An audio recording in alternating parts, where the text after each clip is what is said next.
Welcome to the show. Thank you. It's awesome to be here with you guys. Well, it's awesome to have you. Do you know who killed? We were talking about making a murderer.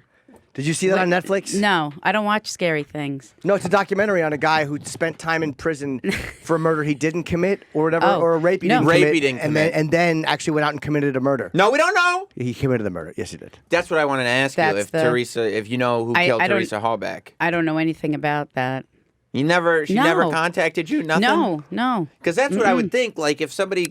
Listen, people just don't contact me and go, ooh, there's the Long Island medium. Let me go talk to her. Oh, you're the one you're the vessel, right? Like, I don't know about that. I just do me. I would think if I was like a spirit, right? Yeah. And I was like, oh, everybody's like, there's documentaries about who killed me. Let me find Theresa Caputo. I'll tell her who did it so she can go on TV and let the folks know what the real deal is. That sounds like a show. Do they? That's not how it works? No. I don't know. Like you have people. I'm kind of in the middle. I don't know whether to believe in Right. spiritual stuff or not. Like Sure. some people believe wholeheartedly, and then Right. there's people who think it's hogwash, bunk, and malarkey. Are Absolutely. those the terms they use? Yep. Yep. Okay. Those are the exact terms. Well, they do, right? That's what they say. listen, What do but- you say to the hogwash, bunk, and malarkey crowd? As Listen. they're known.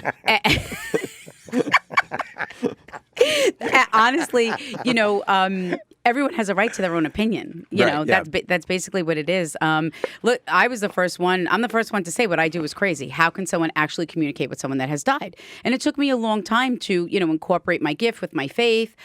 And then I was like, why is someone even going to want to go to a medium? I couldn't even understand that. And what I realized is that, people are left with burdens and guilt. So if you sit down with me, if you attend one of my live shows, whatever it may be, and Spirit does start speaking to you and they start talking about things, there might be things that are common, right? But then they're going to talk about things that there's no way that I would know about. What's the first time you can remember, okay, this is not just me thinking it, this is happening? What's the first time you can remember going, well, all right, this is something? Well, I thought it was normal. I mean, I've been seeing spirits since the age of 4. And You physically seeing them? yes, I used to see a woman standing at the end of my bed at night. And I didn't find out later. I have two. It was my father. It's a Norman Bates thing. Jim, mother's ready. Exactly. Don't tell mother I'm wearing these. All right, Dad. That doesn't happen. No. Oh, no, my dad's alive. People always think that. Well, people always ask me, if they're always with me, do they know what I'm doing, in the bedroom? It's not like that. But that is Right. the misconception. That's what It people is. think. There's such a and it's also about even like what I do. I only speak for myself and my own interaction with spirit. I'm not asking anyone to believe in mediums. I just want them to believe and to know that the things that they're sensing and feeling is real. Look, I grew up like this. So for me, it was normal to see things and hear people speak to me, and there was no one else in the room but myself. I thought that was normal. So when I started sharing this with like friends, and they're like, "You're crazy. There's not a woman standing in the corner, or there isn't a kid on a bike that you almost hit at a traffic light," because that happened one time. I was in the car with the kids, and I slammed on the brakes, and they're like, my kids are like, "What are you doing?" And I'm like, "I almost hit the kid on the bike. There was nobody there." You should not be driving. If, like, That only happened once. It only happened once, I swear. That's not good. Yeah, but then I found out, like, a couple of months later that, like, 20 years ago, there was a kid that was killed on that corner on a bicycle. So, but anyway. So how do you know when By that the stuff way- happens? How does your mind know? Okay, like 'cause you must think at one point, like, all right, I must be crazy that I see this stuff or I hear this. How do you know all of a sudden? Okay, I'm not crazy. This is something. Well, that's what I went through, was being able to distinguish my own feelings and emotions from spirit. So when I channel spirit, I can't have my own personal thought, feeling, or an emotion. It has to strictly be spirit of what they. So that's my main way of communicating with spirit. Like, I don't hear them, I don't see them the way we see each other now. Like, I see shadows, silhouettes, I feel things, I feel an emotional But you bond. thought that kid on the bike was real. I did. So that was more like a fit. What kind of idiot would be a spirit and be like, oh, you know what I'm going to do? Ride my bike where I hang got out in run the same over by a spot where it truck. happened. No, he was killed. I don't know. I honestly, I don't know why I saw it. So there are I don't have the answers to a lot of questions, but like, why? I don't know why. Why do I see spirit that way? There are other mediums that see things differently, that communicate with them differently. It doesn't mean that it's right or that it's wrong. Everyone's different. What kind of spirituality did you have, like, growing up in your family? Did they believe in sort of supernatural stuff? Or I religious. come from both. I'm a practicing Catholic. I come from a Catholic family, and also I come from a very spiritual family. So they do, believe. What I love is that when I get someone that doesn't I like to say understands in what I do. Yeah. And then their loved ones start talking about the signs and symbols that they see every day. And they're like, oh, yeah, I do. I see that. And that does remind me of my father that died. So, it's interesting that I just think that sometimes people just don't know. Mm-hmm.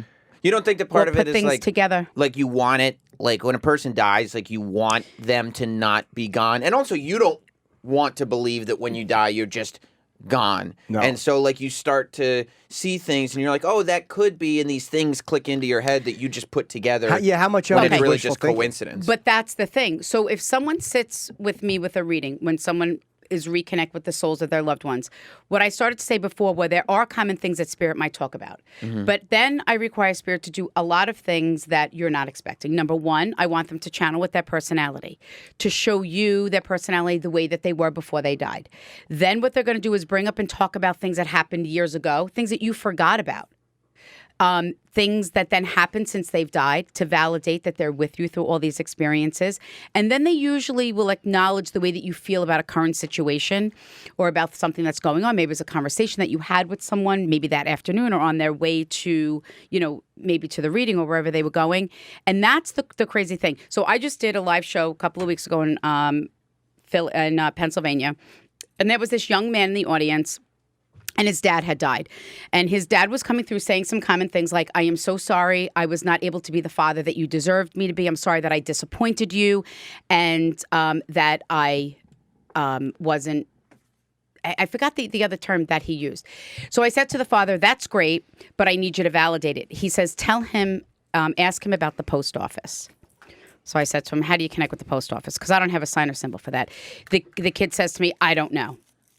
His mother then stands up and whispers in his ear, his father abandoned him and left him on a corner in front of a post office. So you can say whatever that is, and I know that might sound like weird or like, all right, so what? It's a post office. But why would I say that? What would make me to say the post office? I don't even have like a meaning for that. Who even goes to the post office anymore? I don't. I email everything. Exactly. But you have, let me ask you, because you do have, like, you say, like, I have to say, I'm sure you know the amazing Randy. He's probably the leader of the, hogwash, bunk, and malarkey crowd.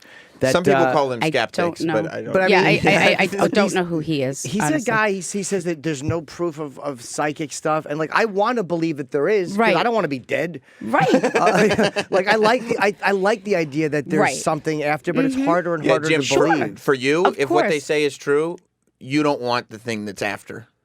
Why? Where you're going, I'm a like good it's yeah, person. no, you don't want. I'm a good You're person. better off just turn it off. I'm you a know good what I mean? egg. But this is my thing. I get it. And more importantly, I respect the way that this gentleman might feel. But if you talk to the people that I've encountered, whatever it may be, whatever happened in that period of time that I spoke to them, it has changed their life in a positive way. And it has helped them. So if someone is telling you that this helped me, she talked about things that there's no way that, listen, this has nothing to do with me. The only thing I take credit for is that I'm allowing spirit to use my physical body. That is it. I'm not. You get those checks though. I get Not bad. Listen, it's not easy doing what I do. I always say I make what I do look easy. It's not. It's the hardest thing for me to sit in front of someone and to smile and be happy. That's like because me. spirit. That's like what I do with Jim. Yeah, believe me. We're tough, I get both it. looking It's like- across at it's each other, like we're- wishing the other one was dead. I wish I was talking to spirit right now. No, it's hard. I mean, I happen to read a lot of people that have lost children. That's the direction my gift had taken me in.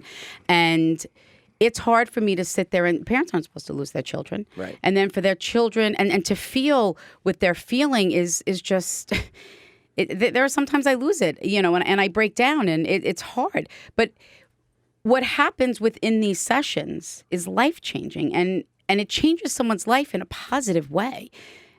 So How how much can of you it- take that from someone? So you look at it like the skeptics. There's different types of skeptics. There's skeptics that don't believe in spirituality, and then there's skeptics that think that you're doing something wrong on purpose. And, Right. And how do you address them? The ones that say like that you're doing something wrong on purpose. I don't. It's just you're entitled to your own opinion.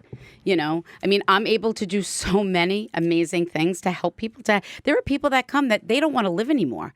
They have tried to take their own life. They don't know how to live. And they come and sit down with me for whatever it is, an hour, or they attend one of my live shows, or even if they just watch Long Island Medium or read one of my books, and they say that it has changed my life in a positive way. And it gives them that hope and that faith to move on. How much of it is like just being super in tune with your intuition? Meaning that like you can pick up on things and talk to like picking up on information and being able to receive information and bounce it back and make people feel better that way. You know what I'm saying? I don't know. Like how much of what you do is just based on finely tuned intuition? I don't know. Versus like seeing like a ghost or something. You know what I'm saying? I don't know about fine tuning. I don't know how to interpret that or how to answer that. I don't know how this works. It just happens. It's always been like that for me. And I think we're all intuitive. We all have that ability to connect with our own loved ones that have died. Yeah. And I'm reading something too. Your husband Larry. I'm guessing that's Larry. That's Larry. It says that your kids have learned and your husband has learned to live with your mediumship, but it's strained the relationship, which is interesting. How has that strained it? Well, my kids don't know any different. My kids grew up, knowing that mommy talks to dead people. To them, that is normal. The one that had to adjust to it, I think the most is, my family and my husband. Larry and I were together for 10 years. And one day, I come home and I'm like, hey, listen, babe, I could talk to dead people. He's like, yeah, okay. But he saw that the more I channeled, the more I learned to understand my gift. The more relaxed I became. I get very jittery when there's energy and things like that, and I don't channel.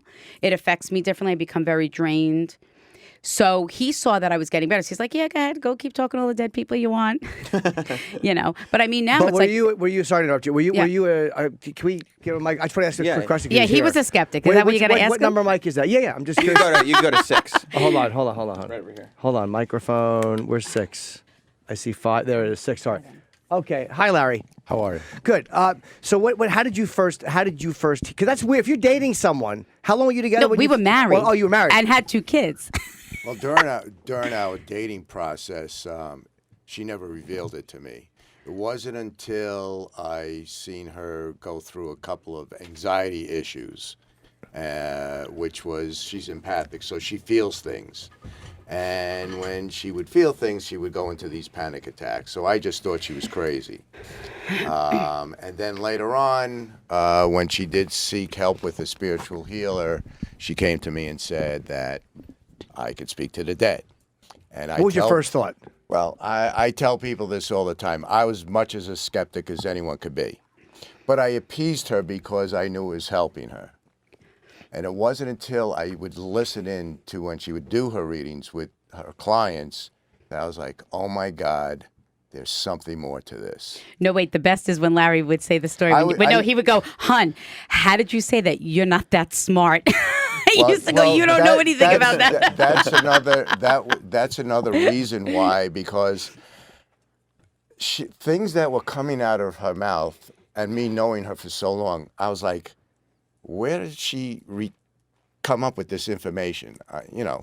I know that the things that come out of her mouth is not her. How did it strain the relationship? Because she said it strained. How did it strain it for you? It didn't really strain the relationship. I think if anything, it helped me become a better person, because it makes you realize how fortunate you are, and that people have so much more burden than myself or people that I know, and it makes you appreciate things a lot more. And not only that, it made me more in tune to paying attention to my instincts. I think that's a big thing. We don't follow our instincts because we're of a higher level of intelligence now, and that we've gotten away from that. We're able to come up with reasons and analyze everything that happens, and we've gotten away from our instincts. And because I've become more in tune with that, because of being around Theresa, and what I've learned is that I'm just more spiritual now. And Who turned it into the business? Because like that's a whole other thing. When you realize you have this ability, That Right? woman's How does sitting that, right over how there. does that happen? yeah, like because you do it kind of went to some extent. Like if Well, you're going to no, do live shows, like you have to Right. know how to do a show in front of an audience. I don't know how to do it. They just put me on. You have to understand. There's no instruction. Courtney, my manager over there, she Thank you very much, Larry. We appreciate it. she was Thank you, buddy. involved in television, and she unfortunately lost her father. And she had an experience, and she said everyone should be able to experience what I've experienced. You know. So she went and did like a private reading with you, and Yeah, years ago when her dad passed away, and now it took a while. She's like, you want to do a television show? I'm like, yeah, all right, whatever. I didn't know. I trusted her because I knew her, and here I am. We're going into season 8 of Long Island Medium. Yeah. I tour the country in a tour bus. How do other? I mean, it's scary. I mean, What does when your I bus think, say on it? Does it say Long Island Medium on it? no, it says nothing. AC/DC? yeah. How do other mediums? Because you have become like the public face of mediums now. You're arguably The biggest one, the right? biggest. Or John yeah. Edwards is big too. Like I'd say the two of you are probably the most. She's more relevant now, I think, than John Edward. Well, is I would say like John today. Edward opened the door for me. Yeah. Like I'll open the door for the next medium that comes along. I feel like it's all steps of, and I never followed mediums. I never like went and saw psychics and mediums and stuff like that. I never did any of that. So once the TV show took off, I thought, I was still making appointments with my clients, and and here we are. It's amazing. How did you guys respond when Inside Edition did that thing on you that said Inside Edition did this thing that like they went like way beyond most people who are skeptics accuse you of like cold reading and and saying things that are easily relatable. But Inside Edition took it a step further and said that you and your staff were through the Ticketmaster website going on people's Facebook pages and literally like data mining, information collecting. I didn't hear that. Shows. I didn't hear that, but that's impossible because what people also don't realize is that people come to the shows and some people don't even. Some people are given a ticket. They're invited by other people. We have no idea who comes. And there are people that are like, I'll stand in front of them and start chatting. They're like, listen, I didn't come here. I came with my wife. I didn't expect a reading. Yeah. But you never do like pre-interviews before a show. Nobody on your staff does a pre-interview. Absolutely not. Because remember, who was that? I would have. You know what I would have to. To do something. You know what? If you attend one of my shows, you'll see. You walk in, no one even asks you anything. Even on Long Island Medium, Right. They don't. I'm asking what's the person's name as they're walking up the driveway. I have no idea, and Right. the people will even say nobody asked me anything. And I'm like, well, that's the way it should be. There's no reason to ask and anything. And the like only- like right now, I don't know. And again, because listen, you also have to understand, I am just that open vessel. So my thing to spirit is whoever's going to communicate. I don't know if it is for someone in this room. I don't know if it's for someone outside. But there's 2 souls in the room well, actually 3 souls. There's 3 souls in the room right now. There's a father that departed. And now I feel a bond in relationship. So it could be a father, father-in-law, grandfather, but he restricts my breathing and I can't take a deep breath and he snaps his fingers, which means that he just died. Like no one was prepared for his departure and then that someone did not get the opportunity to say goodbye. That's something common. There was also a young man that told me that he died tragically and he died in a car accident. And then there was also a mother figure that is also present. And there was something with the stomach with her when she departed. So Travis, Theresa found your mom. Yeah, the mother figure. Do you have one that fucking hightailed it out of town? That'd be Travis. Does anybody in here match with that stuff at all? Does that speak to anybody? I mean, I don't know. I talked to my parents the other day. I'm hoping they're still good. No, but you also have to understand, for me, like my parents are still No, me here. neither. Larry's parents are still here. My grandparents, who are like my parents, they're only recently departed. So, and I don't know. It could be someone else in the room. I have no, I don't know because I don't know anything personally about it. It could be someone standing outside. It's probably all Roland. But, Yeah. no. And There is that tragedy, though. you're sensing tragedy. A tragedy of a young male. she's looking towards that Adrian. departed. A young male that departed. Okay. Nobody's got like a But- young male died in a car accident or something? No, Is that but I you? can list in order which ones Oh, I'd you're like a mom? to. Oh. Oh. Jim said that He said what? Someone left us? I No, could it was some list in type order of... which ones I'd like to die in a car accident. No, different. but you also have to understand there. Once I start that connection, any soul, and they will like. There are a lot of things that happen when I enter the other side, and because, like I said, there are people that are all over, and this is what happens. I will walk out of here, and then someone's going to say, "Oh yeah, that was my cousin or my brother," and I didn't want to say anything, or and I understand that. If anybody in here is not saying something, my thing, and it could be someone in there. is it Spencer? But listen, you also have to understand. This is not about me. I will never try to prove or defend my gift to anyone. That's not what I do, and that's not the purpose of why I do what I do. You don't get like that red face, like if you're in front of an audience, like Jim is a comedian, so like if he tells a joke, and it happens often that nobody laughs at, he gets like embarrassed and red faced Yes, about I it. will. So you don't get And like, I oh my never God. take responsibility. I'm like, I wouldn't have fucked that up at Spirit because Records. I know that Spirit has me say things for a reason, and if someone just doesn't acknowledge it. And my whole thing is that I want people to know that what they're experiencing is real and to have that faith and hope. And that is it. If you gain anything more than that, then I feel then that's a bonus. And your show you're promoting is called Long Island Medium. New episode starts Sunday at 8 o'clock on TLC. And Good Grief is available March 14th. Oh, that's coming up in less than a month. And you just go to her, I guess, Theresa Caputo on Twitter if you can find all these signings. Yeah. So you've never been in a scenario like where you're doing a live show where spirits just don't come? No. They're just omnipresent. Yeah, because I'm ready. What happens is when I walk out on that, because I'm getting ready to go on tour, on my book tour on March 17th, and I get out on stage, I give a speech on how I connect with spirit. I give a couple of examples on how spirit communicates in a large venue like that. And then when spirit is ready, they start. I get off the stage and I'm down in the crowd, and I will be walking. They will have me stop, turn, look at someone, deliver the information, and move on. We have screens set up in the theaters and arenas and cameras that follow me, so you can watch this up close and personal and really be a part of the experience. But how annoying is it, like, no matter where you are, for people who really do believe and who are really into it, how many people a day do you get? Could you talk to my brother? People Could you don't ask? say that. They don't ask you? I just met the gentleman downstairs at the coming up in the elevator. He's like, "Oh my God, my wife and I are huge fans. If I don't get a picture with you, she's going to kill me." I just want a picture. That's great. He just wants a Then you picture. get to talk to her. Yeah. But you know what? I think because my fans get it. Yeah. They know, how it works. They understand it.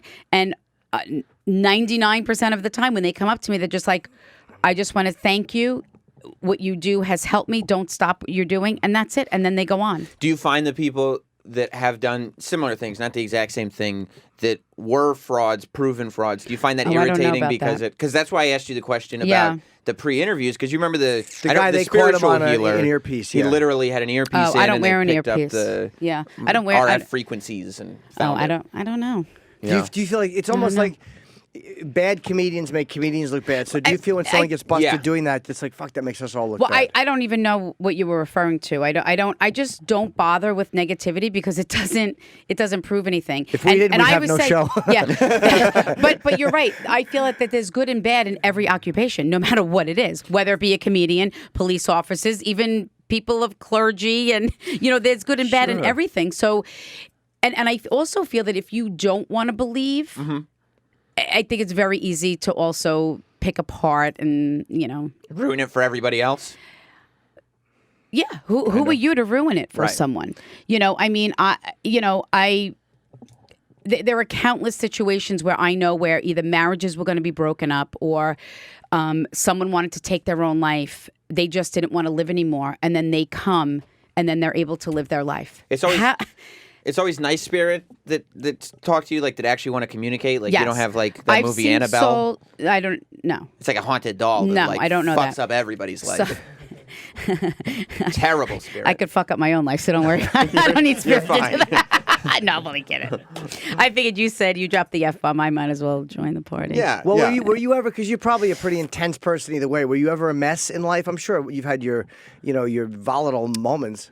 Like, I don't know. I think I'm just like everyone else. I just have the ability to be able to communicate with people that have died. Yeah, I don't think that. I think that's the only thing that I'm able to connect with all the souls, That's not a big just one, though. my loved ones. That's a big difference between most of us. Like, but I don't know any different. So I don't know any different. Right. So it's like smelling. I like don't we all know can how smell. to be. Right. That's your sixth sense, like that movie with Haley Joel Osment. So you asked me about the negative. Yes. Okay. So when I first was embracing my gift, I first said, if this is my soul's journey here in the physical world, then I want to be able to help people. I want to be able to help people embrace life, be able to live life after the loss of a loved one. So their faith, because I also learned that people, they lose faith in everything. Not only maybe a religion, but maybe in themselves and family. How many people they don't speak to each other after a death. And these things have reunited families. So I said, I only want to channel souls that walk in God's white light. So there have been times where I have channeled someone, say a murder-suicide. The person that was murdered will come through and I will see a soul like lower. I can see that there's a soul there, but I can't hear, feel, or sense anything that they're trying to say because their soul isn't at that level. Right. Say, I don't know. Look, Spirit's never said to me, Theresa, it's hot down here, so I go with that. There is no hell. I just don't know if I can't lower my vibration that low to be able to communicate with that soul. Do you sometimes bring your husband with you on media appearances because he looks like he could fuck somebody up if he had to? So, sometimes. So if somebody got impolite, shall we say, he's like, yeah. Why don't we relax a little bit? Well, it's also probably a physical threat if you're out. People take this stuff really. I don't really have seriously. any. I haven't. Yeah, it's true. No, it is serious. It's a very emotional, intimate moment. Yeah. People are hurting and grieving, and and that's my book, Good Grief. That's what it's about. It's about learning how to grieve in a positive way. Why does it have to be sad and negative? To help people be able to leave the house. And you have to understand, we all sit here. I don't carry any burdens connected to my loved one's passing. So for someone that is beating themselves up for a should have, could have, would have, or an only if, or feels responsible for their loved one's departure, how can they live? So to hear certain things that there's no way no one would know about kind of restores their faith in some way. Right. Listen, it's not a cure-all. But how many people say, I've been in therapy for 10 years. And just coming there and then having the experience just kind of puts everything together. It like completes the puzzle. It's not a cure-all. So you're saying it helps people either way, regardless of whether they're skeptics, that you say that, hey, it's helping somebody. Right. It's helping someone. People say it all the time. They'll say on social media, I walked into that theater tonight. I didn't know what to expect, but what I witnessed was absolutely life-changing. I'll go to one of your shows if I can get in for free. Yeah, absolutely. How much those tickets run? Sure. If I get in for free, I'll go. Listen, but there are a lot of things that people don't know about me, and I am able to give back a lot. I mean, I donate all the money from my readings when people come privately that are on the show on Long Island Medium. They are my clients. They are on my waiting list. The money is donated to either Meals on Wheels or the Wounded Warrior Program for the Stony Brook Foundation for the veterans on Long Island. I have a fan club to help ticket pricing because people are taking advantage of my fans with ticket pricing. My tickets are not that expensive. So we formed a fan club. It's $19.99 to join, but all proceeds from my fan club go back to my fans. So they might get a random gift in the mail. We do giveaways. We do gift cards.